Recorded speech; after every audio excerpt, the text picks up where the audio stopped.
Sergeant Craig Grossi was in combat on the Afghan battlefield when he made a new friend of the four-legged variety. Little did either of them know that that encounter would change both of their lives forever. He looks like any other happy-go-lucky dog, enjoying rides in the car, wind in his fur, and chasing sticks too big for his own good. But just a few years ago, this was Fred in Afghanistan.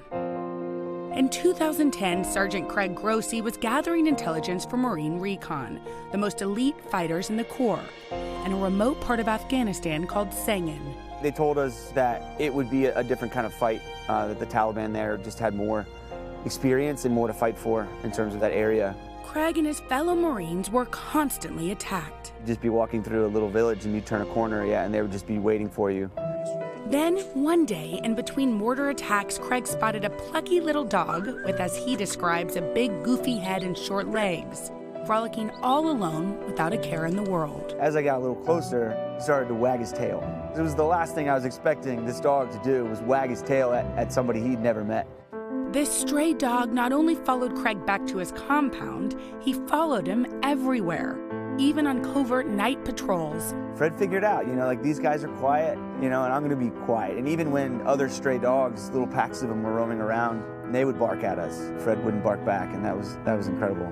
A fellow Marine said to Craig, "Looks like you've made a friend." Craig heard, "Looks like a Fred." The name stuck. One problem, the Marines had a strict no stray dogs policy in Afghanistan. Get caught with a stray and that dog would be euthanized. No questions asked. But Craig said there was something different about this dog. And I'm not the only one that felt that way. Everybody that was with me in the field could see it, and we knew that there were some rules that were meant to be broken. However, the Afghan commandos didn't appreciate a dog living in their compound. One day it got so tense, a gun battle almost erupted over Fred. Yeah, he's always creating drama. Craig realized when he left Sangin, he wasn't going alone. Craig smuggled Fred into the heavily fortified Camp Leatherneck in his duffel bag. With the help of some DHL workers and a sympathetic veterinarian, Fred eventually made it home to Craig in the U.S. I've never heard a dog gasp, but that's what he did. I just lay there and just let him go crazy and look at my face, and yeah, that was a really special moment. Being reunited with Fred was the great part of coming home for Craig. Other parts were tougher. While in Sangin, Craig not only sustained a traumatic brain injury when a Taliban rocket hit his compound, he watched as one of his closest friends, Gunner Sergeant Justin Schmalstieg, was killed by an IED. When he came home, he knew he may be suffering from post-traumatic stress, suffering from hypervigilance and nightmares, but didn't know how to talk about it.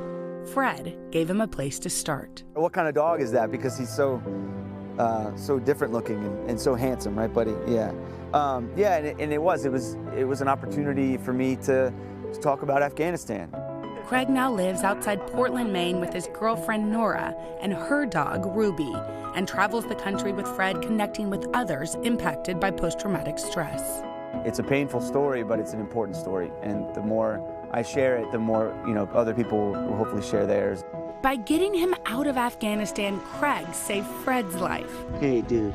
But Craig will tell you Fred is doing just as much to save his life right back. Oh, big time. He's still saving me.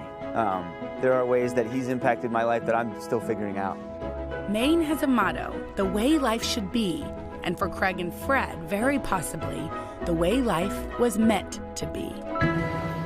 Oh my gosh.